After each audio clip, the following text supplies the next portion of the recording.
Mr. Public comments, but we've got no public, so we will move on. Anything for the review?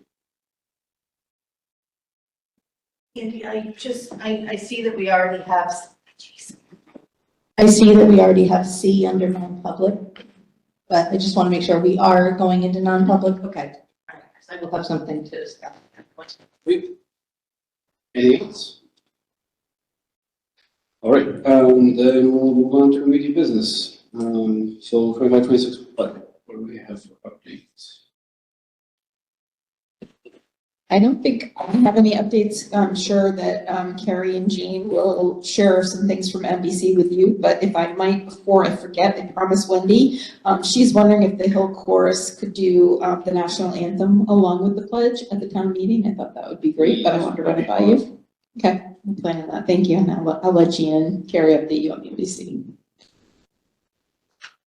I was not at the NBC meeting on Thursday. Carrie was. I don't know if there's something. No, I mean, they pretty much just went through what they have been going through with just looking at the budget, and they talked a lot about the town. The school wasn't really discussed much, other than they were asking if we, they really think that to be fiscally responsible, we need to, plan to cut $1 million, or at least look for $1 million. Other than that, I mean, it was pretty, like I said, pretty much about the town. So we didn't really get, and Jerry's still kind of beating his drum about the agents to expend. So I don't know if we want to try and revisit that. I know Jean and I had kind of talked about, Jean and I had kind of talked about having, maybe rethinking one of those agent to expend, or just having a discussion maybe about not being agents to expend on, I don't remember which one was it, the site improvement, Jean? Site improvement, yeah. So we can have that discussion if you want. Okay. Yeah, I mean, I don't feel super strongly about that. So I can't remember which ones off the top of my head we're asking for. site improvement. School building capital. And I mean, I get it, but I also feel, I mean, Patty, in your time here, has there been an instance where we wanted to spend money and it was a problem because we weren't able to spend? There wasn't, only because the major issues we had were covered by insurance. So it would be more, I think Dean always suggests it when we submit them for review. And then I think one of the concerns that we had was the aging buildings and the big ticket items that need to be replaced. And if we don't have enough money in the capital and the site improvement, potentially things could happen, especially at Hill School. But no, it hasn't happened, and that's obviously at your discretion. I had more vigorously defended the school capital, having us as the agents to expend for the school building capital reserve in the case, because we do have the aging buildings. And Josh had talked about boilers and air handlers. Those are big ticket items. And, this time, today, if a boiler goes, we have to wait till March for the meeting or call a special meeting to be able to expend those funds if we need one right away. And that's my biggest concern.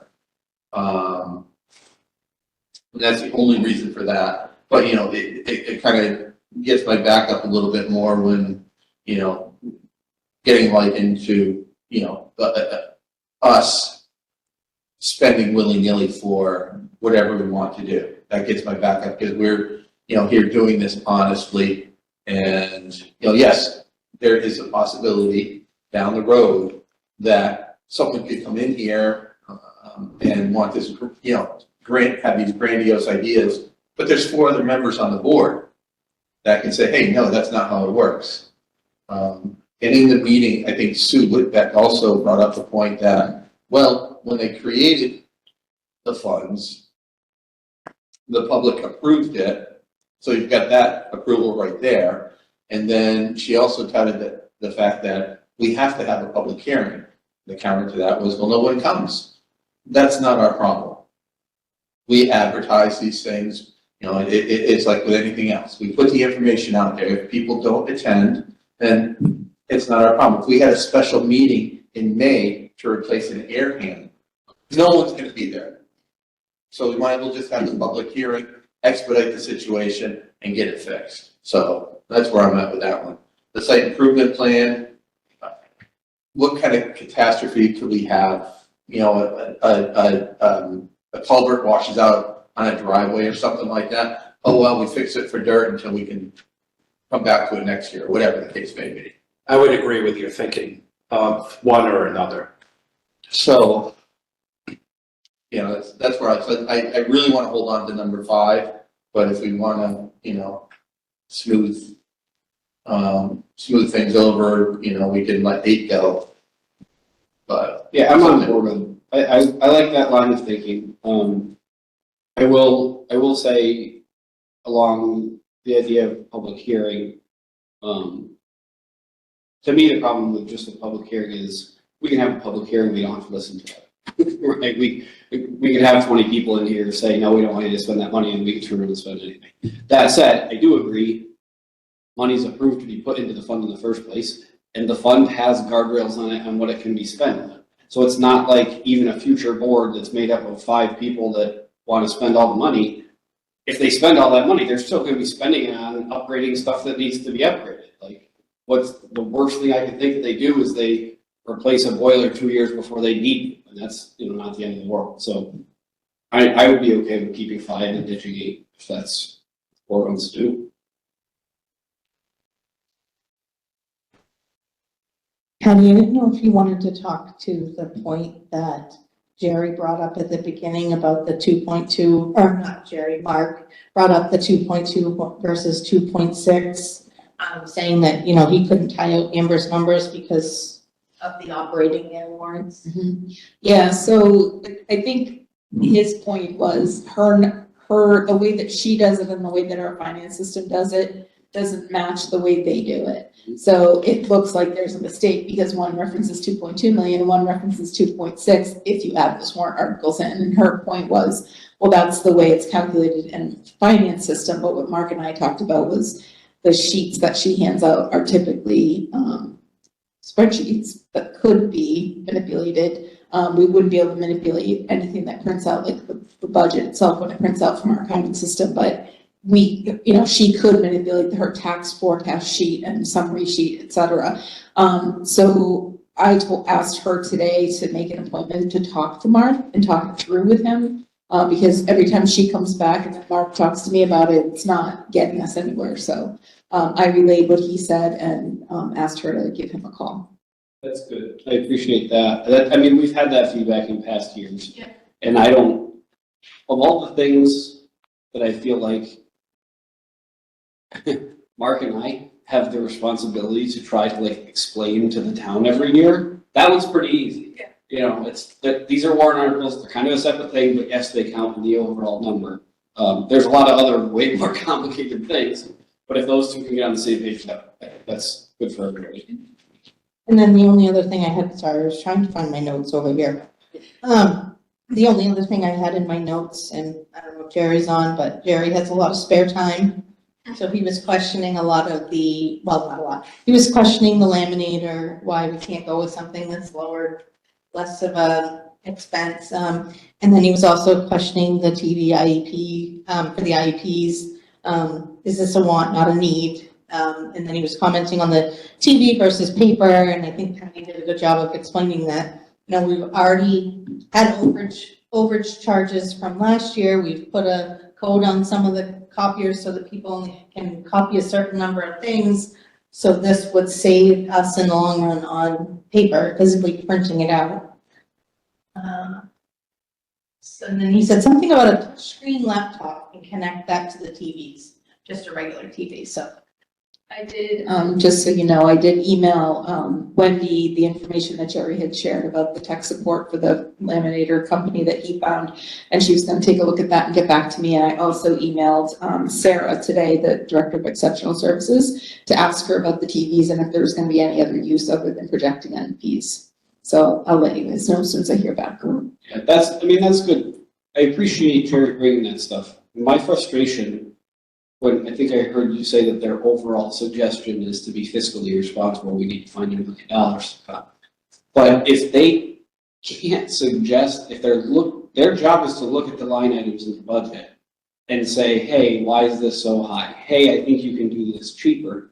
If they're just saying you need to cut $1 million, they're not giving us any suggestions on where to do that.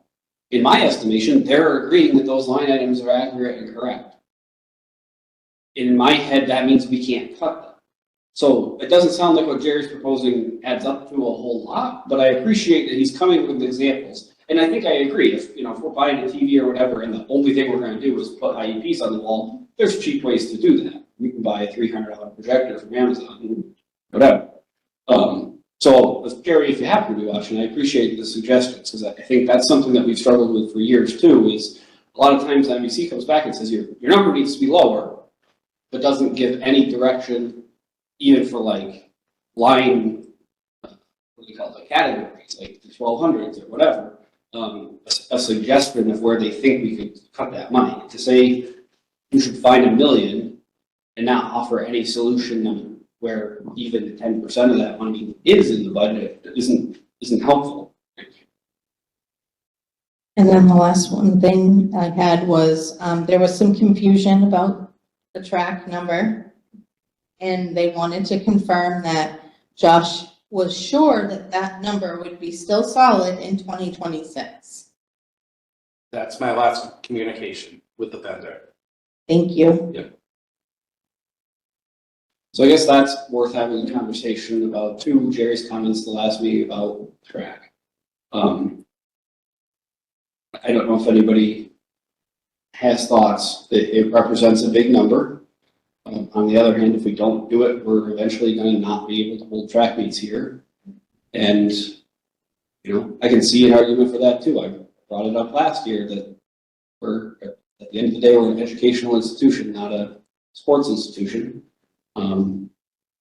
But I think that's a road that if you go down that road, if you say we're not going to fix that track, you're on the road to get rid of sports.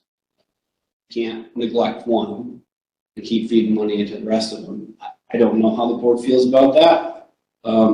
Honestly, I will bring that up again this year if the meeting turns to we need to find $1 million. I think that we cut so much last year that if somebody says, if the meeting says you need to cut $1 million, I don't think we can reasonably do that without touching sports. I don't think there's a way to do it that keeps the educational integrity of the district. But I don't know if anybody has specific thoughts on.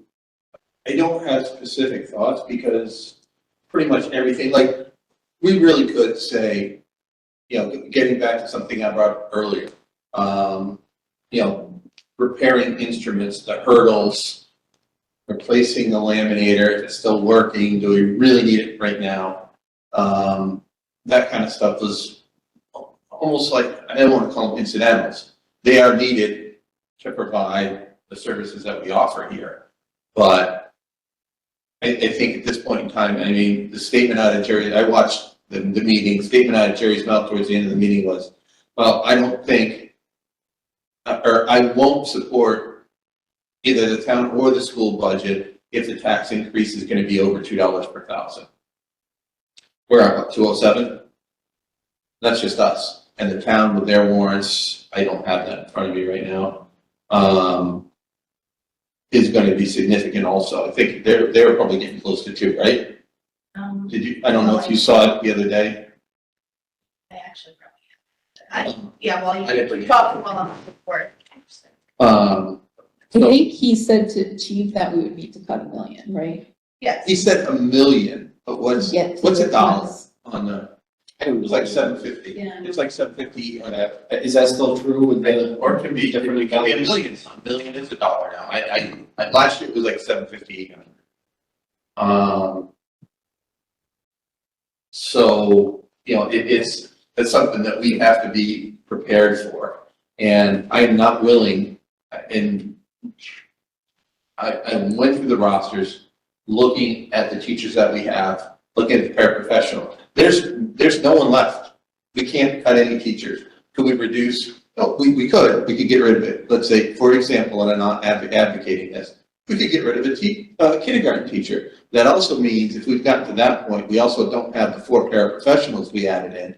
Therefore, we have 3 classes of 15 or 16 kids right now that will balloon into classes of 20 or more Without, a paraprofessional. So, yes, we could do that. We've got what? Reduce the second grade. I think 3rd or 4th is down to 3 teachers right now. I don't remember which one. But, we can do that little bit of stuff right there. But then next year, when the same thing happens, what do? I'm not going back to reallocate the capital reserves we have for different purposes so we can hold on to a teacher for 2 years like a grant funded position. Not doing that. The CIP, when this got to this point, these funds were created before I was here, but the CIP advocated for these funds to be held specifically for their intended uses. So now, because times are tough, we change our mind and we go down the road and say, oh, well, the site improvement fund, we don't need that anymore. We're going to use it to keep the teacher for 2 years. Then what? And those are suggestions that we've had right this year already. So I'm not doing that. But to Andy's point, if we get the $1 million cut, there's no one that will be able to have a leg to stand on and say you're using scare tactics. Because I will start with every co-curricular, including crochet. I'm sorry. well, Crochet Club just got recognized. Thank you very much. But- We'll discuss it. But this is where we are right now. We are mandated by the state to provide a free and adequate, I'd like to say excellent, public education to the residents of this town.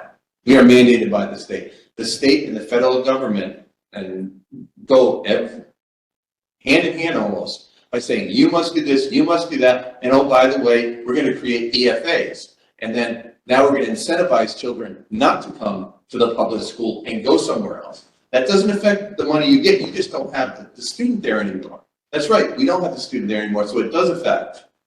But you've incentivized more students to leave the public school and go somewhere else. And oh, by the way, you still have to provide the special ed services that are mandated by the state, even if your Pembroke student is in Portsmouth. I think you have, Patty, you have an employee that has 30 cases, and she drives around the state every single day to do this. And 30 seems a bit much, so I'm envisioning the SAU having to add another position soon here if this keeps moving in that direction. Therefore, it's going to cost the public school more money, not less. If 2 or 3 students leave, we can't get rid of a teacher. If 100 students left, sure, we'll get rid of a teacher, but we keep all the special ed programs, which are the more expensive programs. So, at this point in time, the MVC talks about affordability, but the debt is stacked against us. The game has to change. But unfortunately, we can't change it in the time frame that we have. So I think we have to look at where we can find $750,000 to $1 million. Is it going to happen? I don't know, because I don't know who's going to show up in March. And that's where we're at. And that's the only thing we can do right now. We have to be prepared for this. And we have to have that list. Okay. And if we don't do something with this, the NBC is going to come back and cut $1 million. So we're going to have our recommended number. They're going to have their recommended number. And at that point in time, it's a flip of the coin as to which one passes. So we have to be prepared for this, and I think this is what, I mean, the biggest chunk is going to come from co-curriculars. We might save a couple of teachers here and there, get, eliminate a position here and there, but we're not going to get $1 million out of teachers, out of the staff this year. And if we do, it would be a waterfall effect that would see a whole bunch more teachers leave again, just like what happened last year, and this place would be destroyed. Yeah. I would just ask if you're thinking about going in there with $1 million cut sheet, that you that you let the administration know what you can and cannot support, because it's been very, very difficult, sort of saying, you guys go make those cuts and tell us what you think. Because I think we're just down to the point where the board's gonna have to tell us what you can support and what you can't. I can tell you right now. Yeah, I mean, that's. I guess, yeah, Spend all this time and then we come back and say, oh, but we're saying we should keep. Co-curriculars and that's not what you guys want, then it's just, I think we should either do it together or you should just let us know where you want. I think we should plan to do that together Okay, at the first February meeting, at least as much as we can. okay. And I guess one thing that I would like to see, and I hate even saying this out loud, but, and if you can't pull it together by then, I understand this might be a bigger ask than I know. But I would like to compare, not class sizes, but programs to state requirements. So for example, that was one of the things that played into my feelings on the iLab. As much as I love the iLab was, when you break it down, an extra. It was not something that met the state required. That's hard. That doesn't mean I don't like the wood shop, but I don't think the wood shop is a state requirement. And so those to me are the things that, along with co-curriculars, would have to be at the top of the list. Like we can't cut things that are state requirements. So if we can, it doesn't have to be perfect, it doesn't have to have perfect dollar amounts, but if we can get an idea of what programs exist in the district that are not meeting a state requirement of some sort, that would be helpful for me to have that conversation. I can try and find a day for the admin to sit and carve out a few hours to try to come up with as much as we can. It's even, it becomes even simpler now with, after last year, with knowing that we have art and music. Now, we only need one. So there's a program right there that, would affect 3 different schools and every student in each one of those schools. But that's where it is right now. That's the stuff we have to look at this year. Something like Andy has said, if it's mandated, we have to do it. But if it's not. And I'm not sure yet how we want to present this at the budget sessions, at the public hearing, or at March meeting. It may be a middle of the road approach that's not so much seen as a scare tactic, that instead of us coming to an agreement ahead of time that, hey, if this happens, this is what we're gonna do, right? Because that's technically not binding anyway. There could be new board members, like things could change. So I have a hard time saying like, this is what this is gonna look like. But rather, if we can present some of these large things and attach dollar amounts to them, right? We put up a slide that says the entirety of sports equals $800,000. The music program equals whatever, $120,000. And we have just some of those big numbers, right? And that will likely equal more than $1 million, but people can look at that slide themselves and go, well, they're gonna have to pick at least 3 of the 6 things on that list. And there's not 3 of them there that I wanna see go, right? We're not saying, this is what we're gonna cut. We're saying, here's the options we have, right? And none of them are good. I don't like any of it, but Right. I just like that concept better. I wanted to touch, when Jean was talking, I jotted down a couple of notes I just wanted to touch on. I agree with pretty much everything you said. The one thing I would say is there were some very small things that, not very small, but small things that you mentioned, like the laminator and the hurdles and all that. And I get the idea that, like, yeah, we could probably hold off. But again, we've done that in the past. We've been asking for the hurdles for multiple years already. And until something changes at the state level, our situation's not going to be better. Next year is not going to be a better year to get hurdles. The year after that is not gonna be a better year to get a laminator. So I think we just need to be upfront and honest with people and say, we need this thing. You know, and could we wait a year? Maybe we could, or maybe it's gonna die in 6 months and we can't.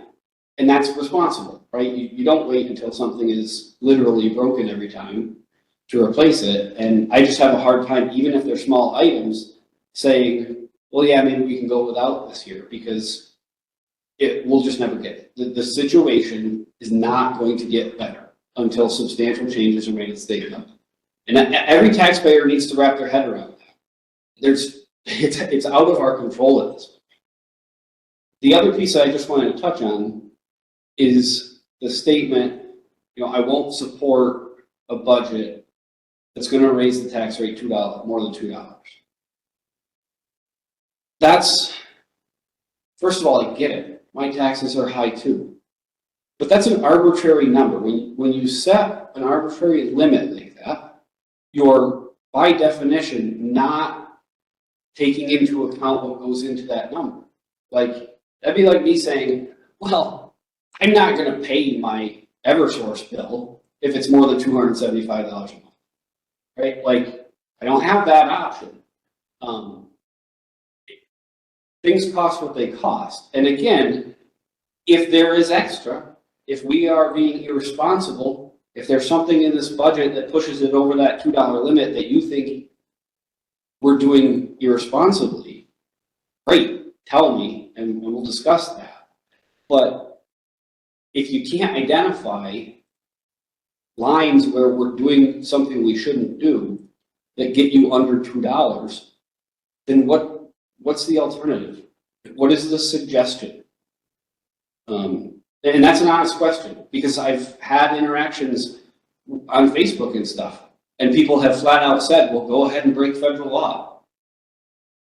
I'm not doing that, I'm not getting sued. But there are people that are at that point where the suggestion that they make to get to the point they want to be at is untenable. So I'm asking earnestly, like, if you've got ideas to bring this budget under that number, we are all ears. We've got a whole lot of empty chairs here. Help us out.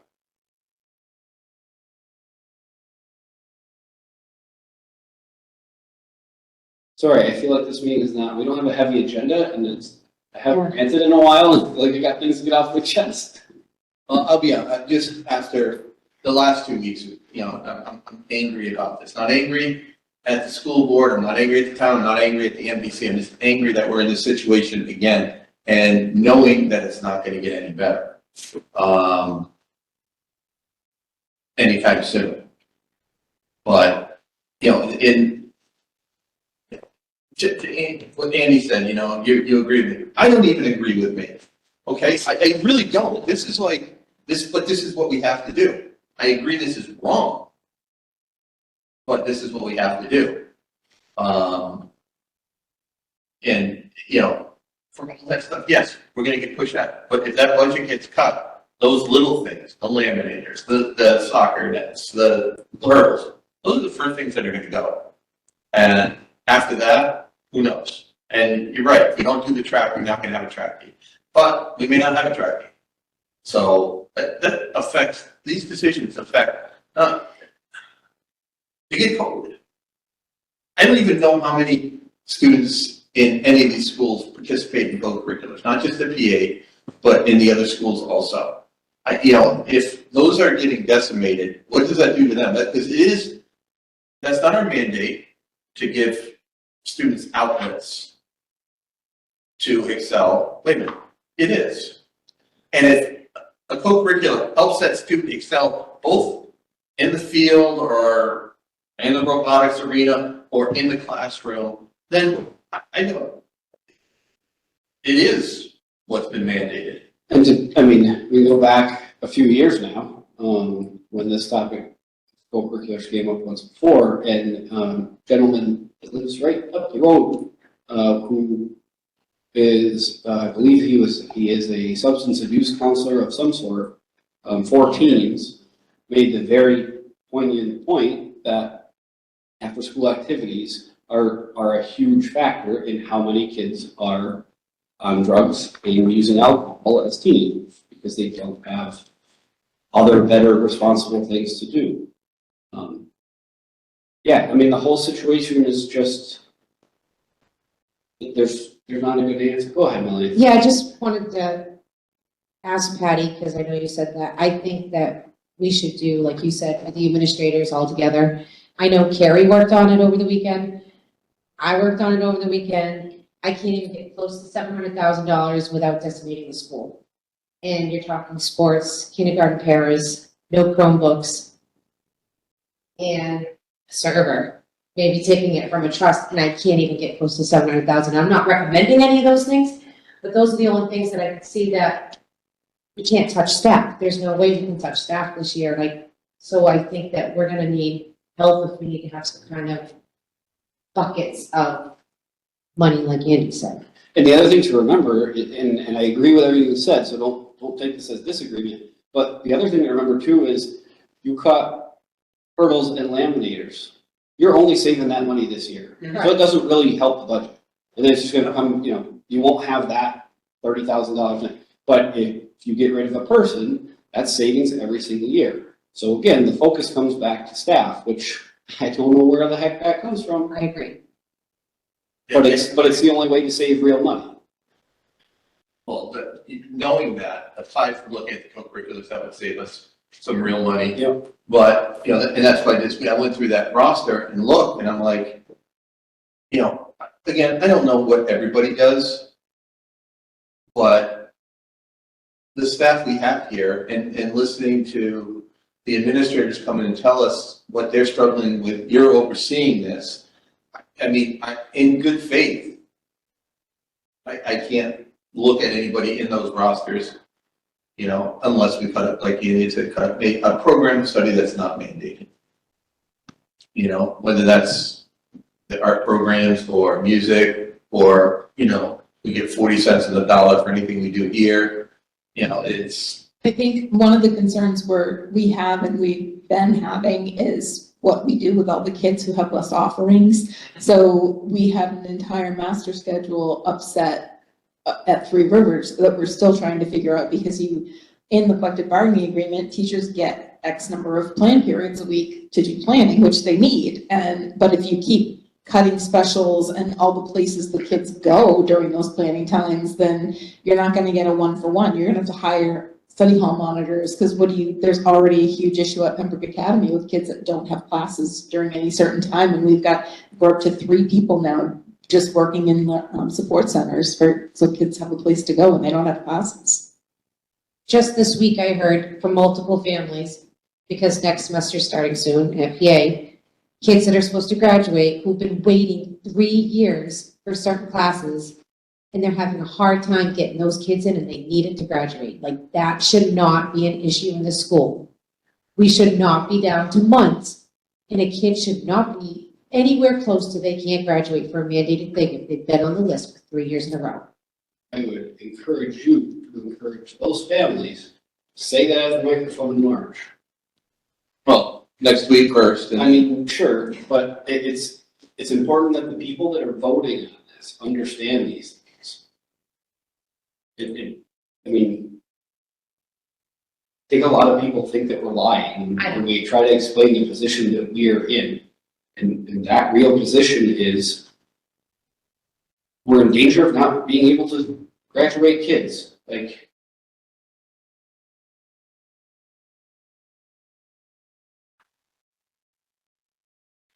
that was fun.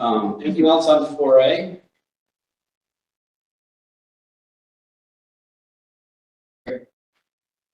We want to move on to school calendar.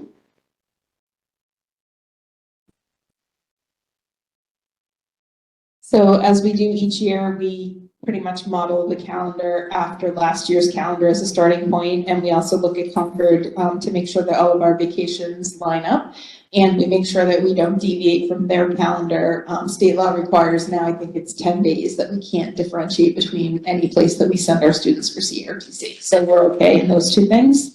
And we also give the calendar to the administration and to the EAP reps to get feedback and see if there's anything. People are very, very excited about a 2-week Christmas break, which we haven't had in many years. We filled in the days for the Hill School Parent-Teacher Conferences, made sure those hit on the right dates. I don't think there's anything that we haven't had in the past. That's all pretty standard. We've got the 4 days to start the school that the teachers negotiated, and we've got the last day in there. And then, like I said, the school vacations match Concord. So other than that, it's pretty standard. I was glad to see January 2nd. This year, I realized, I was like, oh, please, these kids can't go back for just one day. Agreed. Any questions on this? Can we save any money On the calendar? by adjusting something? I don't know. I mean, it's like, how many people want to look in? I'm sorry, I'm being. Trying. See. Josh, can we turn the heat down to 45 for that? I'll have it in the unoccupied set point for those extra couple of days. What's that? It depends. I mean, 60, 62, 65, depending. 55 looks good. Until you have to heat it back. Yeah, you have to heat it back up. No, I live in a big old barn, so yeah, I know. But we'll save a couple there until that threshold gets hit, and then things just keep running. Okay, if there's no questions, is there a motion? Motion to approve the school calendar as presented. Great, is there a second? I'll second. All right, last chance for discussion. All in favor?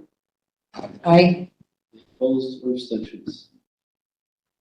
That was way better than the last one.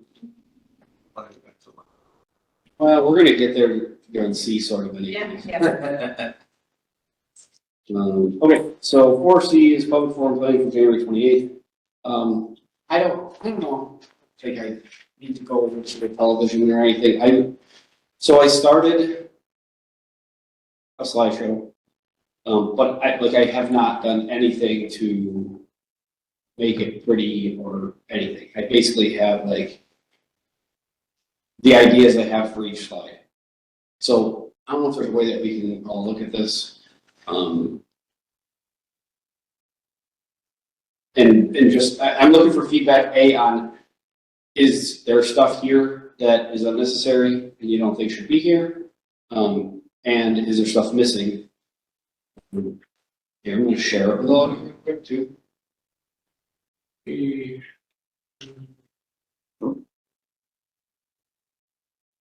Right. Yeah. It's easy to look at it like that or really talk about it, but I mean, some of it is copy and paste from last year with updated dates. So I can talk a lot of it out loud because it's really short. So the first slide is just the school logos, and the second slide is exactly the same as last year. It's just our mission statement sort of thing. So the third slide, what I kind of pictured here, so I have like 5 slides, I think, the past few years on the statistics and where we fall in state rankings and state averages and yada, yada, yada. And I think I boiled that down and got a bunch of stuff that we probably don't really need. Didn't say anything about teacher pay. We're at or a little bit above the state average now, so I don't feel like I need to call that out as much. And there's not a teacher contract up, so again, not folks. So the 2 things that I pulled out, and I can put them on one slide and then have some notes to touch on verbally, is enrollment. The state enrollment overall is down 1.4%, and ours is down 1%. It's like 1.009%. So I think that's a topic that people bring up every year, and it's like we're losing students at a slower rate than average. I think that's important. Should that be Pembroke? Not No, that report actually has like weird stuff. Like it's divided by high school and so I didn't want to do, I'll double check and make sure, but because of the way it pulls out the 70 schools, but I'll double check all these numbers before I finalize. You can go off of Amber's enrollment track. Yeah, too. yeah, that's also, this is from the state, is that thing called End of year report, EOY. yeah, but there's just, they have a system called I something. Doesn't matter, anyway, I'll cite my sources too. And then the other one that I pull out that I think is still important is cost per pupil. It's important to remember, it's important to point out at the meetings that most all of these numbers are a year old, right? So the numbers I'm talking about right now for enrollment and price per pupil are 23, 24, because the 24, 25 current year stuff won't be out till like October. But from 22, 23 to 23, 24, the state average cost per pupil went from 20,322 to 21,545, which is an increase of like $1,300. Ours went from 18,113 to 19,355, which is an increase of like $1,200. So again, it's slightly less than the state average increase. I think that's super important to call out because there are a lot of people that have the notion that our costs have been skyrocketing and they've really just been going up the same as everybody else's. I think that's important to say. And I think getting into that, something important to point out is that certain towns have a better ability to pay than Pembroke does. We have a small business community where towns like Bedford and Goffstown and Hooksett have a huge commercial business component. So, towns like Epsom, I don't know what theirs is, but driving through Epsom, it looks like it's bigger than ours. Because you've got Route 4 and you've got 28 in a couple of different directions. So, the ability for the town to pay in certain towns falls on, more of it falls to the business side, whereas in Pembroke, the majority falls to the residential side. And it's something we probably should emphasize as to why those things are the way they are.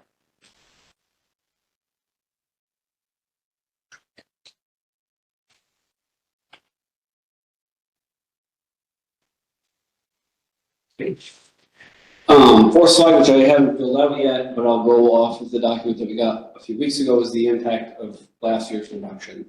I'm going to try to be really nuts and bolts and non-emotional about that. Numbers of positions, things like that, programs, yada, yada. And kind of the, I guess, if you want to call it the emotional point of the slide, is to show we did everything we could do and there's no place else to go now. I don't think it's going to take a whole lot to make that clear to the people that care. And then on to the proposed budget, I just threw last year's summary slide in there with a big X on it so that I remember that I need to update it. But I think it'll look very similar. I'll probably pull it right from the summary packet with the highlights of major increases and decreases. So that'll look pretty much like that, unless somebody's got suggestions otherwise. And then we'll discuss, the bottom line budget and how that's going to impact the tax rate. I don't really have a good concept of what that slide, I don't have a picture in my head of that slide yet. A lot of it will be just factual information pulled off the tax impact sheet. It'd be good to have Mark and Amber on the same page on how we present those numbers. And that, a thought I had here, so I'm still, and I wish Ken was here because I think he had some thoughts on this, but I'm struggling with, do we present information? Like, so we're going on this empty slide on number 7, I'm going to talk about like the tax rate and this budget because it's this tax impact, right? Do I also say, if you decrease our budget by $500,000, this is the tax hit? Or does that encourage people to vote for a lower number? Like I'm very struggling with that. I would. So if we leave it off of there, that's okay. I still like this history of appropriations thing. I think it showed, again, using Yeah. The normalized value, or at least that's what I call it, like, to show how much percentage it's actually increased. Again, there's the way that the tax system works, the differing bills in the spring and the fall, it's too much to explain. When they get that big fall bill, they think that's what their bill is gonna be twice next year, and it's not. That's an overestimate to make up for what they didn't collect in the spring, and yada, yada. And all of that misunderstanding, and then the rhetoric that's presented at the March meetings, in my opinion, results in a large number of the public thinking that we are increasing the appropriations by 8, 10, 12% every year. It's just not true. So I think this is an important slide to call that out. I have to, update it with this year's numbers. But if people think this is, I've got feedback before that this slide was too much, I can take it down to just 5 years so the numbers are bigger. I'm open to suggestions. I just think this is a super important point. The only thing, getting back to the warrant articles and the 2.2 versus 2.6, the 2.6 included warrant articles, right? Right. So the explanation that I heard was that shows us revenue. Therefore, you got to show it coming in and then going out. So that's why we get to that number. But in reality, that appropriated number is less those warrants because that money is from previous appropriations. Is that what Mark was trying to get at? I don't know. I think that's the crux of the. But so showing the number inflated all the way through with the warrants because all that money was appropriated in prior years and then spent in, if we had a heavy warrant year that we spend a lot of money or whatever the case may be, that would skew that bottom line appropriation number and make it look like the 11%. And it's a perception thing, it's an emotional thing. So I don't know if that's something that can be. Yeah, I can tweak it and send it out. Yeah. I might chop it in half. Row wise and maybe take a column out to make it a little more easily digestible. I'll make a couple of different versions of it and send it to you guys for feedback. Yeah. I don't know, I don't think we should do 10 years. I think it confuses Okay. the normal person that's not used to looking at the charts and stuff. Maybe 5 or 6, I don't know. What do you think? I just think it gets confusing the more numbers that are on there. Yeah, well, and that's what I've been told is it's too dense. I think realistically, like from a data perspective, the more years you can have on there, the better, because it just shows that it's really not that much of an increase year over year. But I mean, there's ways around that too, right? Like I could just put in 2015 as the first year, so we're still seeing 10 years. But then I could skip a line and go right to 20. Or maybe if you can do the math in the background so that you're still. make it look visually, like still have the Yeah. data there, but make it a little bit visually, Yeah, okay, I'll, would cause less confusion, I think. And I think what's going to catch up a lot of people is percentage change versus your examples, 2, 3, 2.5, and 3%, or 2.9 and 3%. I mean, but you have to have it, so I think we have to focus on explaining, the change was this much, but look where, you're around 2.9%, we're just under the 3%, inflation's 3.1%,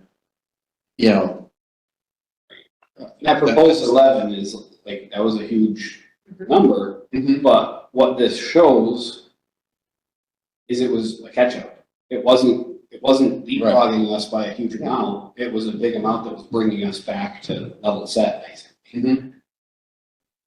I think this is going to be the one, if people are willing to listen, is the one that best explains it. I agree.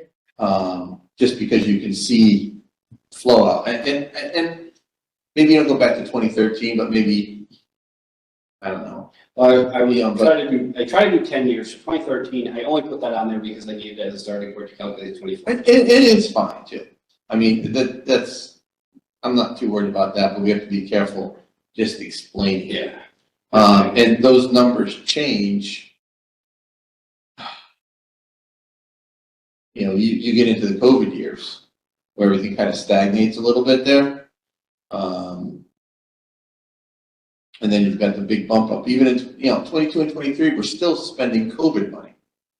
I mean, it's reflected here, but the impact was maybe lessened a little bit. It would have been a lot more if we didn't have the ESSER funds. So, And that's a lot sooner. Big too, is that hit should have been spread out over the previous 3-ish years. Yep.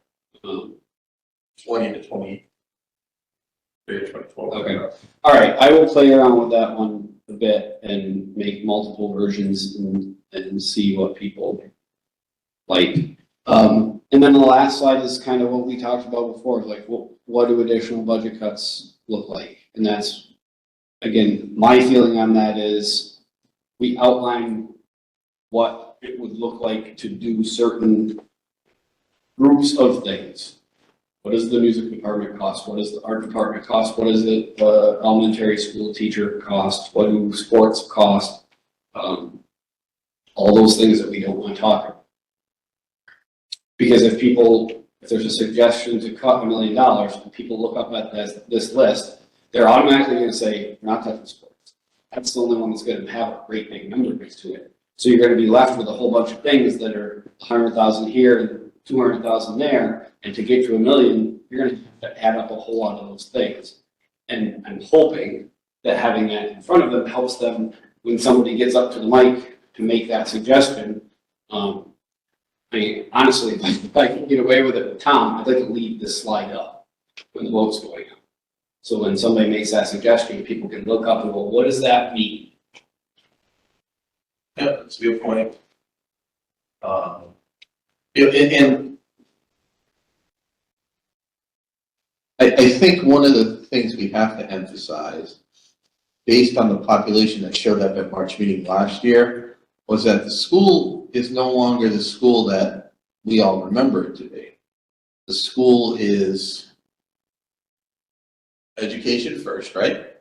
But it's also, social, psychological. I mean, there's a whole host of services that the school now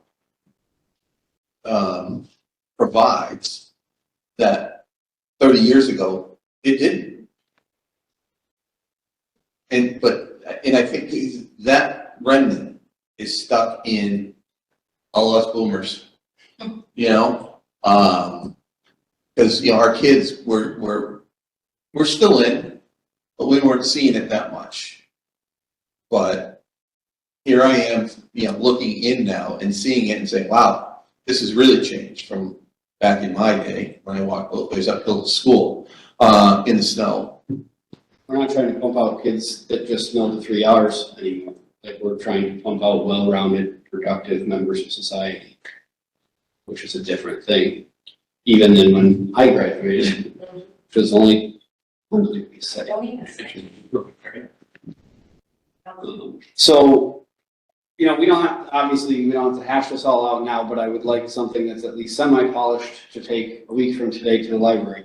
So if you guys open this in Google Sheets, the presenter notes thing down at the bottom, you can just leave comments for me. I mean, there's a comment thing too. If you want to use that, that's fine. But if you want to just drop notes down in that bottom thing, you can see notes that I've kind of left for myself. And if you read those and you're like, that's dumb, don't do that, like just point that out too. That little box I just kind of used to think out loud.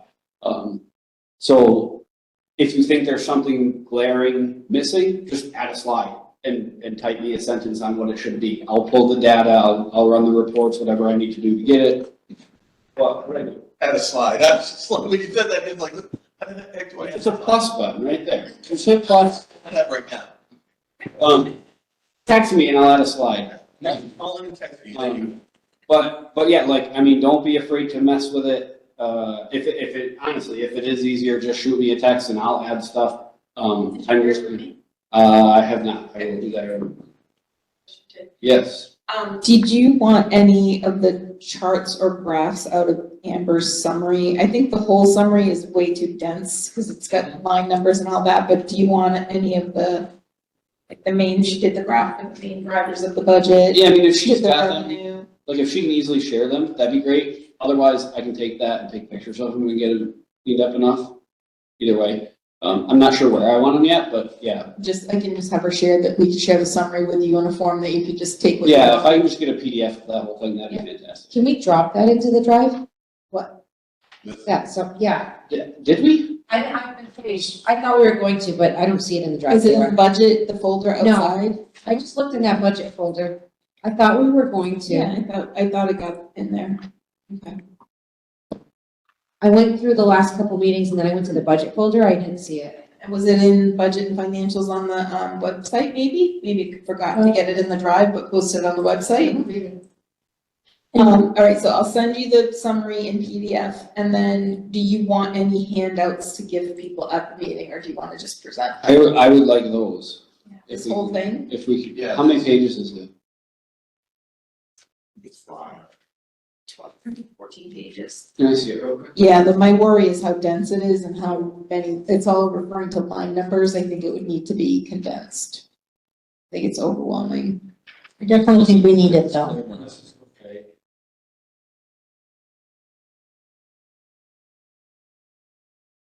Is this the same one that? It's what Amber went over. Yep, it's just not in booklet form. Yeah, I'll look at this and maybe we can find some stuff that we don't necessarily need. Like, we might not need the line numbers. Look at it and tell me what you think. But like, I think it can be condensed a little bit. Yeah, I don't think we need the line numbers, because I don't think anybody. Nobody's Show going up to with the their- presentation. Yeah, I don't think. yeah, we can say, like, Yeah. if we present this without the line number, Mhm. we can also say, We there's have- corresponding line numbers, and if you want more information, reach out to us and we'll absolutely provide it to you quickly. Yeah. But, we can keep in these dollar amounts, Yeah, all the bold stuff, but just take out the references. Well, the problem being that, if we take out these line numbers, we've got, administrative services, and then a little blurb about what it is, and then that's it. And it's an increase of $49,000. But there is, here, an increase is due to person moving from salary to hourly, or decrease in maintenance contracts. It explains, that's why this was so nice, it explained. But I think we can explain, like, I think we can hit some of those high points when we're presenting it, and we can say, like, this information is here, it's available. We didn't want to give you a book, but we have the information. We can even say those examples, like, when it comes to the 1100s, there's, teacher salaries, track changes, and 10 additional days for digital learning specialists. And then we can explain to them, like, any of the stuff that you want more information about. We can even have the PDF of this on hand, and we could have a sign-up sheet on the table and say, if you want the more detailed version, come up to the table, jot down your email address, and we'll send it to you tonight. Or if it's on the website with the budget information, Mhm. we can put a I little. don't see it on the blurb, website or the drive. And this, what you have in your hand coincides with the document that we have on the website. And you can go back through it to get further in-depth information, and then you'll have the line reference numbers to go back to the budget and look at it. Yeah. And now they're involved too. So, that's a, I like that, yeah, give them a homework assignment. Yes. Yep, I like that. I just shared that with the admins too. You might want to tell them not why, because I didn't put a note in it, type thing. Plus, they can feel free to add notes and suggestions and things too. And I guess I do want to say, in case people come back and watch this, we did kind of vent a little bit tonight, and there's truth in everything that we've said, but I really hope that music teachers, please don't think that we're trying to get rid of you. Art teachers, coaches, like, it is not, I think I can speak for the four of us and say, we don't want to cut anything. When we're spitting these ideas out, it's because we have to find a way to present this that's hopefully impactful to people. So I just hope don't take anything that we said as targeting any specific thing or anything like that. Andy, can I ask a question about next week? Yes? Like a logistical one? Yep. Are you going to have your computer to join that Google Meet Sure. as Yeah, talking? I can do that. And then I can have mine to field any chat questions? Yeah, I can launch. All you have to do is You click. might, yeah, you'll have to launch the meeting. Yep, I'll join it, but then you should be able to give me control so that I can Yes. share my yes. slides. Okay. Yep. And then, do you think we need the microphones, or Patty, can we bring the microphones? We probably need something in the library. Did he work there? Jerry, or we can have somebody. Yeah. That's the only thing Okay. I was thinking of. Check with Brian and see if they have some, I can, because we probably only need one. yeah. Pass the mic back and forth, so if they already have. Did we ever, like, candidate night have a microphone over there? That's what I was. I feel like we did. But I think people heard us, Okay, and I don't remember asking. Yeah, it's true. I can ask. Yeah. We can share one, that's fine. Yeah, just see what Ryan does. If, I feel like they do stuff like this often enough that they probably have something, and if they don't, we'll let Josh know when. But I don't think we ever had anybody take anything over for those candidate nights, and they work.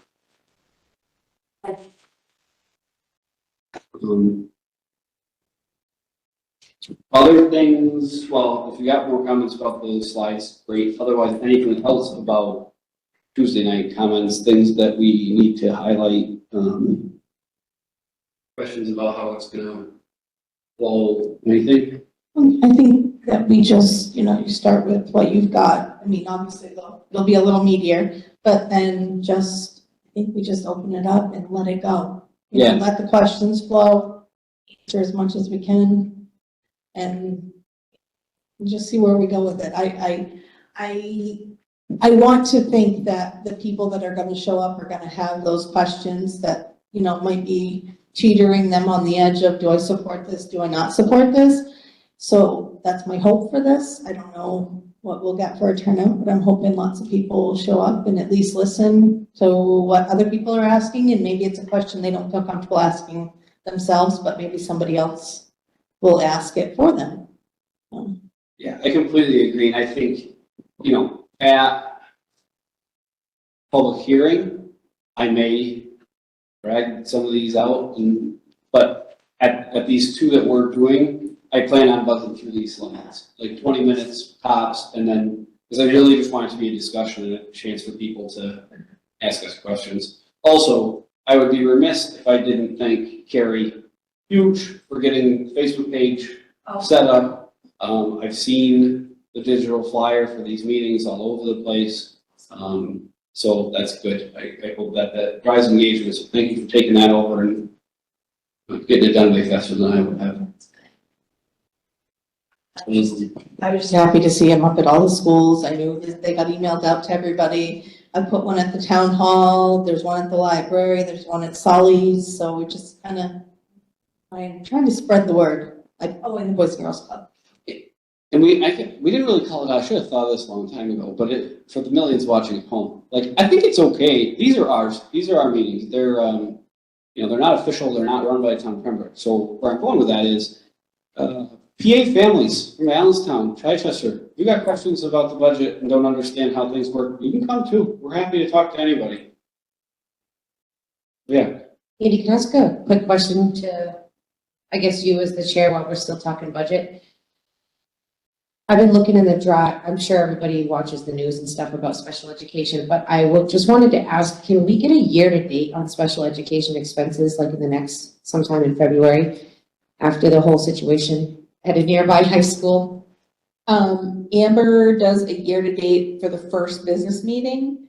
It's not separated by special ed, but you could see the 1200s is that, Yes, those lines are there. okay. I don't think I've seen one since December, or I might have missed it in the drive. Oh, maybe, I don't know, but I Okay. told her to do one for the first meeting only, the business meeting, that Okay, she that's has to do them twice a month. So we should have one next month to just kind of Yep. look and see where we are. Yep. Okay, thank you. Good call out.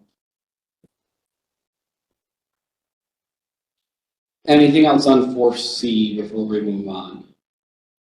It's not about 4C, but it was just something that I wanted to ask. I know, Melanie, you were gonna write something for the town report, I know you haven't done it yet, but are you still going to do that? Do you still want to do that? And just to get us a little bit of a blurb in there, What's the deadline, do we know? I can find out. Can I find out? It's like soon after. It's like now? It's usually. It's up to you. It's a great idea. Yeah, If we don't make it this year, we can definitely make sure we do it next year, but it just popped into my head because I know the deadlines are coming up for a lot of things.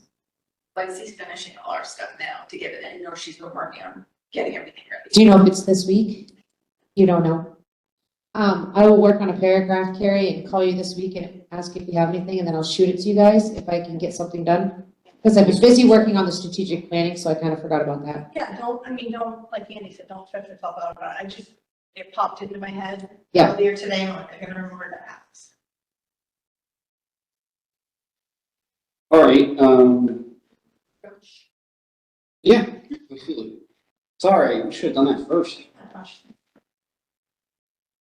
Shifted positions and got noticed. So we'll come back to 4D, we'll do 4E now. And I did put this spreadsheet in the art. Yeah, you just see.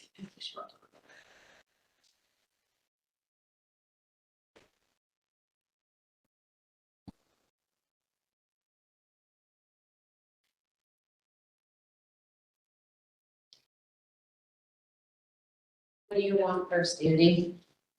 What we had in our grid so far, like our goals paper? Yeah, I think- what do yeah. you think? The first question I have about strategic planning, Andy, do you remember, I forgot to put it in red. On our last one that we did last meeting for communication, you added the word accurate. Yeah. Do you think it's in the outcome or the goal? Oh, I don't know, there was a whole list of It was goals. the goal. It was in the goal, There right? was a list of. Deliver clear, timely, concise, Yeah. accurate. Accessible, yeah. Forgot to put it in red and I wanted to. All right, now let me get out of that and I'll go to the other one. So I briefly pulled up the facilities. We didn't have a lot in our goals. We had one that just said goal facility. Then we had one that said the Pembroke School Board will oversee, facilitate, and advance the process of renovating and expanding Pembroke Hill School by participating in monthly planning meetings and communicating progress to the Pembroke community through the use of social media, the district website, and something non-technology dependent. This goal will be reevaluated at the end of every academic year until the project is complete. That's what we had in that grid. But that's all we had. We didn't have anything about the track. We didn't have anything about like the roof blowing off the greenhouse. We didn't have anything else. We had a word facilities. Yeah, and I'm not sure, I guess. I don't know how granular we get, right? Like, I feel like a mission statement type statement, that we're going to maintain our facilities. Yeah, in a that's way exactly. that, you know, avoids, I don't know. So strategic planning, I'll go back to the communication one. You know how we had this big, huge thing, social media, blah, blah, blah. We're gonna get the word out to all the community. That is like your goal and your outcome. And then what we do once we finalize this is you make a spreadsheet and it would say, Pembroke School Board has a Facebook page. And who's responsible? It's Carrie. And then it would say, we're gonna have informational sessions. Who's responsible? Well, Andy and Melanie are gonna do that. So you then have an Excel spreadsheet that attaches to your strategic plan of who's responsible and what's the deadline for it. Does that make sense? Yeah. So when you're doing your goal and your outcome, it's like standing on top of Mount Washington. What do we want to say about facilities? Yeah, okay, so, I mean, struggling with how to word this, but I know. the goal, I think, is to prevent the facilities from becoming out of date, obsolete, I don't know the word, basically avoid a village school situation, right? That's more of a budgetary problem, I think, than a work problem. I'm assuming you're okay with Josh jumping in if he is. Absolutely, yes. Any thoughts? I'll type them up. So I would first reference the capital improvement plan, because that has the bulk of our big stuff. That's always a moving document, so things come up. An example is the roofs you just referenced. We're pretty good of having that on paper, aligning them per the CIP, scheduling them out, and we're ready to start adding that further down the road. But then the moving target part of that would be the greenhouse roof, which no one envisioned that happening. And no one envisioned that coming up, which is why we in the board and the taxpayers budget and plan accordingly for those trust funds, which are getting talked about a lot these days. So I think what you just said that Melanie, maybe works, that was a good idea. Like, so the goal is to maintain, update, and monitor, whatever you want to say, a capital improvement plan. So that you make sure you have one, it's updated yearly, it's reviewed at budget time. Pembroke School Board will have a capital improvement plan. In collaboration with the town of Pembroke. I mean, we We're collaborate. using collaboration. Okay, so what do we do with them? They review and they have they have a committee, we're part of it. Right, and they review and they have there's no input aside from rating The importance. rating, okay.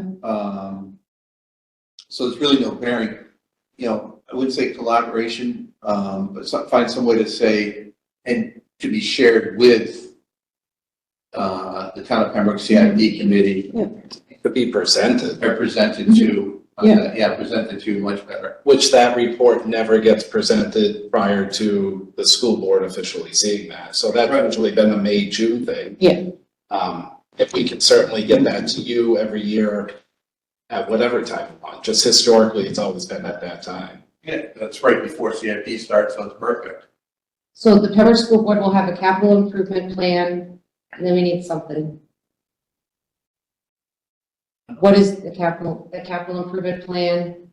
To outline, Maintain, update, and To improve our maintain. facilities.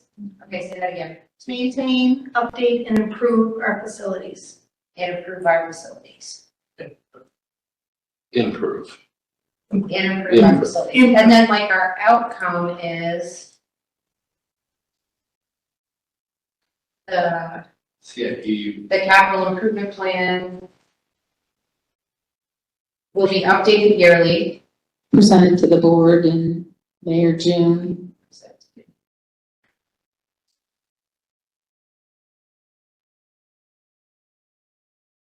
And I would also add, most importantly, to keep our facilities operational for the students of Pembroke and the sending towns.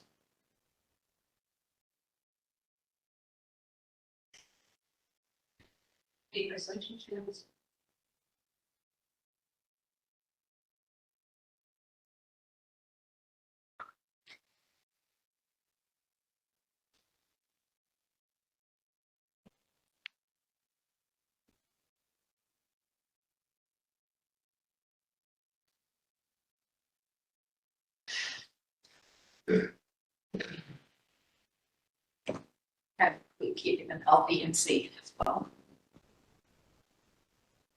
Maybe staff and students. All right, so for goal, I just had the Pembroke School Board will have a capital improvement plan to maintain, update, and improve our facilities. The outcome is the capital improvement plan will be presented to the school board, CIP, and reviewed annually to keep our educational facilities healthy, safe, and operational. Anyone else think of any other words? We can tweak it later. I'm wondering if the last part is a separate thing. Like the CIP, so it's gonna be presented, reviewed, and approved and We whatever. can add the presenting and stuff up to the goal and then the outcome. No, I meant, so I think the presenting and everything is good, but the very last part about keeping the buildings operational and safe and whatever is almost like a separate, like I picture CIP as long-term planning and fixing things that need to be fixed before they die. But then there's also day-to-day cleaning, fixing the thing that a student broke off the wall, that, to me, those are separate. So the outcome. I was thinking like the HVAC system, like, I was thinking big stuff, but yeah. Healthy air, that's what she's saying, clean air. That's Okay. what I was thinking. the stuff that COVID kind of, we were doing before, but COVID kind of brought to light. Fresh air and Okay, fresh. yeah, that makes sense. Then I think we could add CO2 levels. I think it's additional more line about part of the day-to-day maintenance too. What's more I part was of the thinking goal? the part of the goal was to look Yeah. at the health and safety.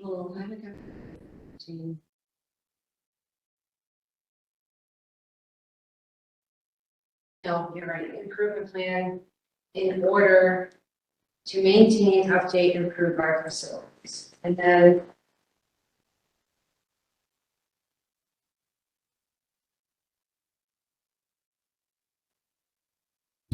the capital improvement plan will be reviewed annually.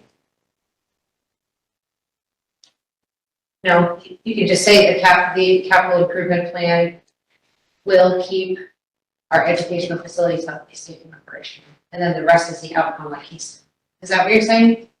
Yeah, just a suggestion. Yeah.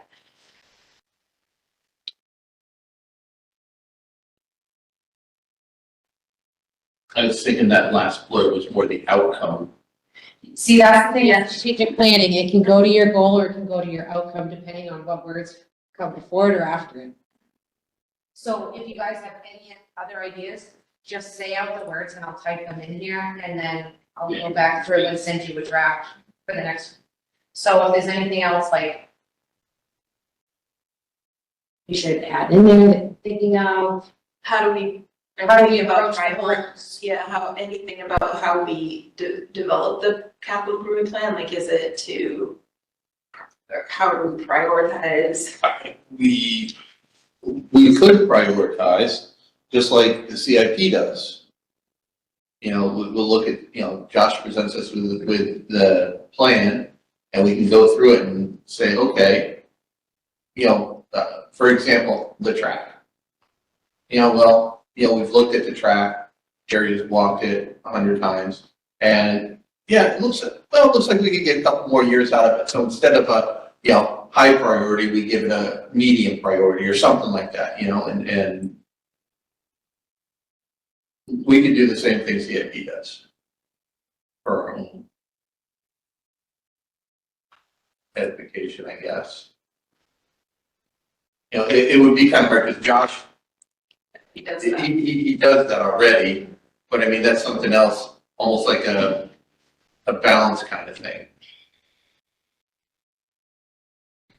I've been struggling trying to find a word, maybe you guys can help me. So in IT,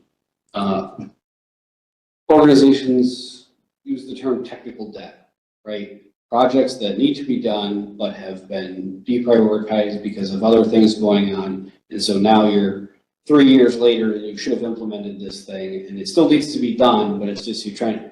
So like, what's that in the facilities world? Like I kind of want to have a goal or objective or whatever that says, that calls out, and maybe the CIP already does this, like call out, we don't want to get behind. Yeah, it's kind of a commitment from the board to fund the capital improvement plan each year, because every time you guys say, this is a lame statement, but every time you guys say like, okay, we're not gonna do the 150,000 this year because we have too much in the budget, we'll move 75, and then move 75 the following year, you've just thrown off Right. the entire schedule. Deferred maintenance, that's the term. There you go. So something about avoiding deferred maintenance. Or deferring projects. Yeah, yes, something like that. It's not maintenance. I just keep coming back to the discussion about village school, Exactly. right? And it's like, well, yeah, we could fix all these things, but at this point, just to get back to code, right, it was gonna be whatever, $2.6 million or whatever it was. And that's a position we never wanna be in again. Just to give you like an idea, like I just went on to a couple other strategic plans from other school boards, but so what, a few things that they've come up with, we could take some of the words, but like their goal was to proactively maintain and improve the school district's physical infrastructure, ensuring safe, functional, and accessible learning environments for all students, while optimizing space utilization and promoting energy efficiency through preventative maintenance and strategic capital improvements.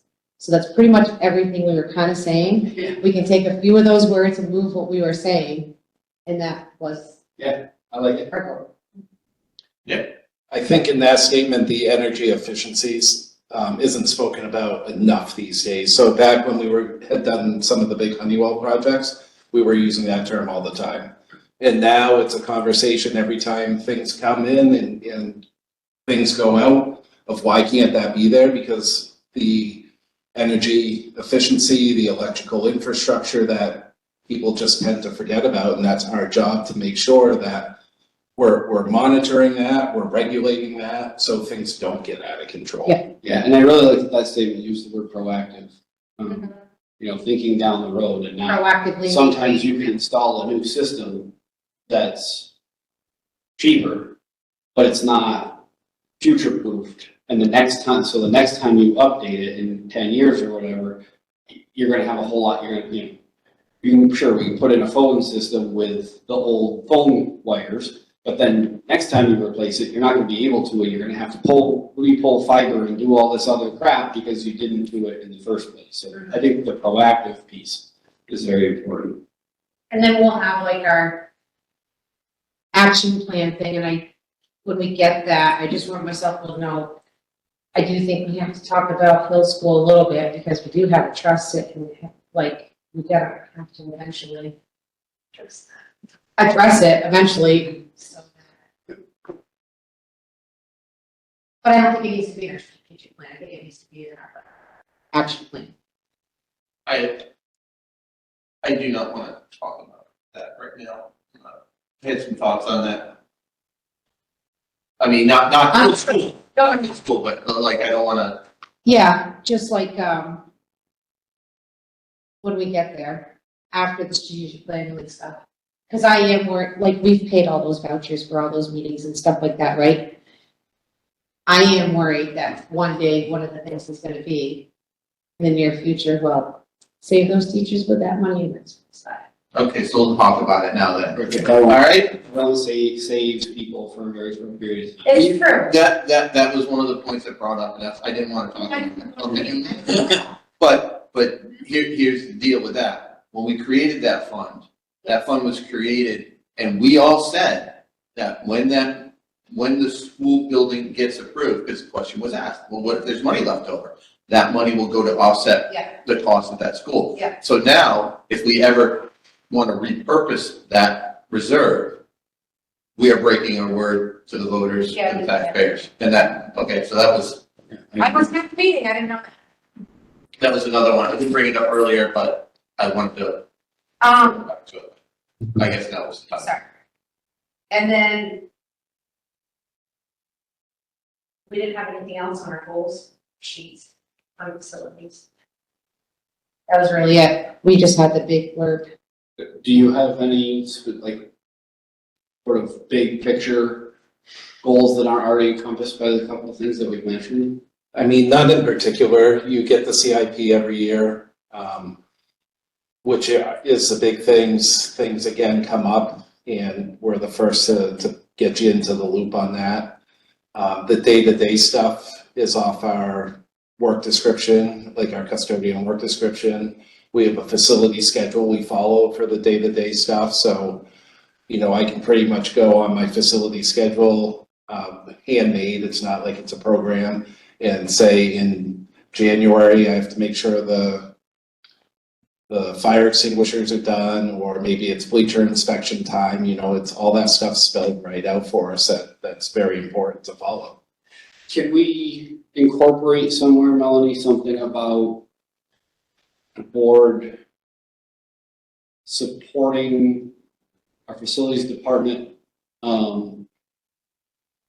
through regular reviews of pay rates and supporting professional development efforts, those types of things. Like, we want to hire good people, we want to support those people and make sure that their wages are staying competitive, that they have the ability to go to the training classes on the HVAC systems and all that, which I think they all do. That's something that we want to call out and make sure that we continue to give them the ability to go and get the trainings that they need, to be as effective as they can. So Collectively.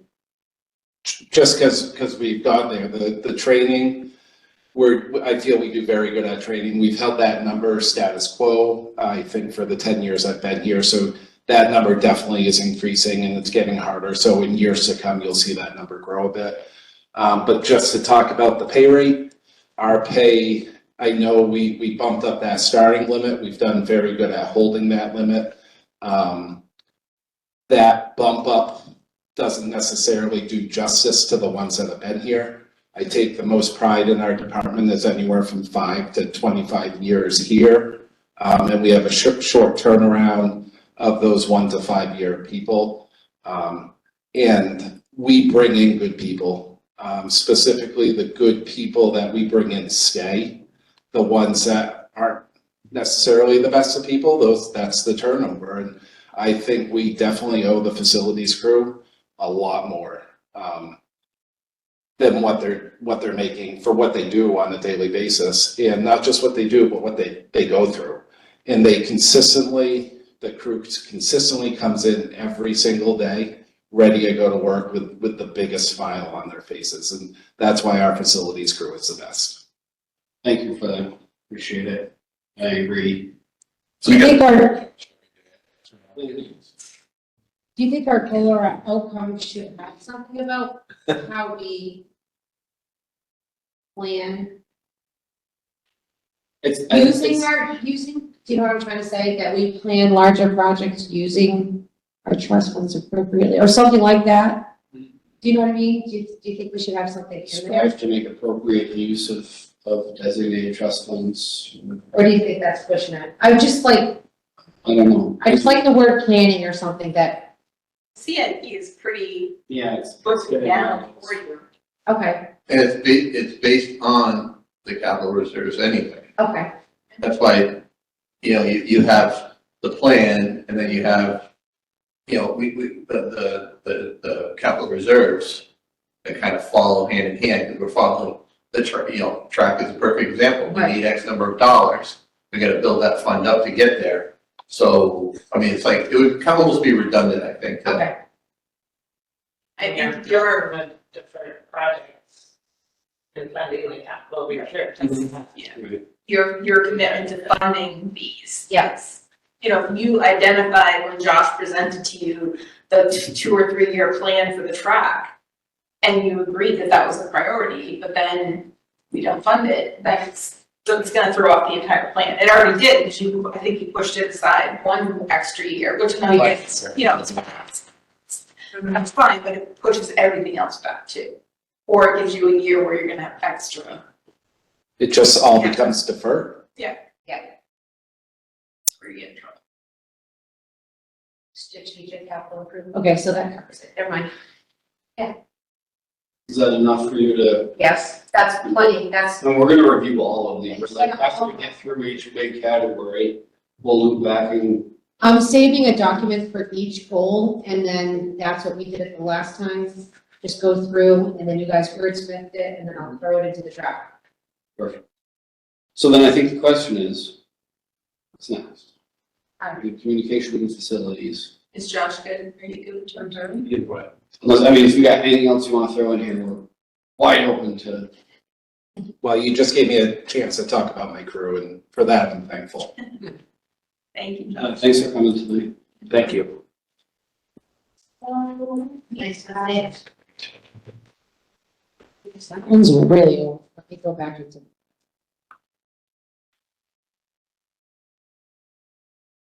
Good night. Can I Josh? I think most of the other ones is contracts. I don't know if we have one. Well, we will eventually. Or else. Do we wanna have what are they called? I'm sorry, goals, objectives, what's the- Goals. Goals is the first thing, and then the other thing is the outcome. Do we So, wanna have one around collective bargaining in general? yeah, we have, because we have 2 goals on our old spreadsheet. One is for the teachers, one is for the paraprofessionals.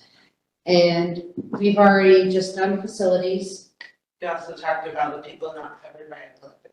Yeah, that's what I Yeah. was just gonna say, it's more, you you got 2 contracts passed, but we have not yet caught up with people like food Yeah. service facility and So so should have other been support this year. staff. how about, We did communication, is culture and climate still in conduct and evaluation superintendent? And then you're right, we don't have anything in here about our, what, no? You guys call it non-certified staff, non-contracted staff? could you, Or it's really employees not covered by our pay. Okay. could we do that, all as one? Would you have to separate? You can do them all as one. Yeah. Some covered and uncontracted, Yeah. and not contracted all over. Employee compensation. So what do you guys want to do? Might as well do that one. Sure.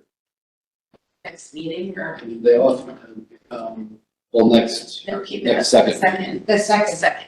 Yeah. Station. So what are we gonna call it? Employee compensation? I think so. Yeah, we can change the name too. That's a good place to start anyway. Yeah, at least when I read that, we got what the heck. Yeah, that's why I need to find the now, for now, so we don't. Just put it as the next thing, and then I'll make a note for myself that that's going to be teacher CPA. It's gonna be all of them. Para. Either. Which aren't covered by collective bargaining, but are covered by individual contracts. It's everybody. All over. He's not that bad, it's just a little brainstorming. Looks good. It's progress. I agree. Anything else on 4E before we move on backwards to 4D? All right, then discuss process for reviewing archive non-public meetings. I remember this came out of policy discussion. It did.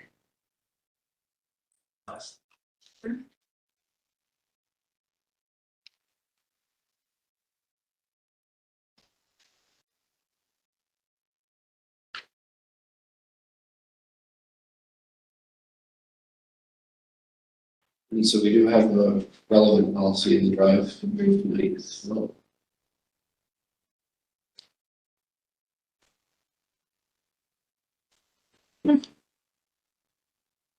And I think what you need to focus on is number 5. So any, Number, bottom of the, So number 5, versus 2 options, right? yes, states, so minutes sealed prior to October 3rd, 2023 must be reviewed and/or unsealed by October 3rd, 2033. So what you need to come up with is a process, and they've given you 2 options to consider. One is having adopted procedures and one is without. And you can also delegate the initial review To anyone, like to an employee? to, yeah, like you can delegate it to the superintendent's office or superintendent or their designee or someone. This is minutes from like the beginning of time. This is a ton to go through and see, okay, you can, any minutes sealed for a student matter or student hearing, are gonna stay sealed. They're never gonna be disclosed. But if someone says, oh, this, like when you were selling the village school, that's done. So those non-public minutes can be unsealed. Your discussion about how much you wanted to get for the building or, Could we go with a sort of hybrid approach where we ask your office to do an initial review and identify those things like student matters that are, cut and dry items? And then whatever's left over, when that first part is done, the board at the time will designate 1 or 2 people to go through the others and make decisions. Does that make sense?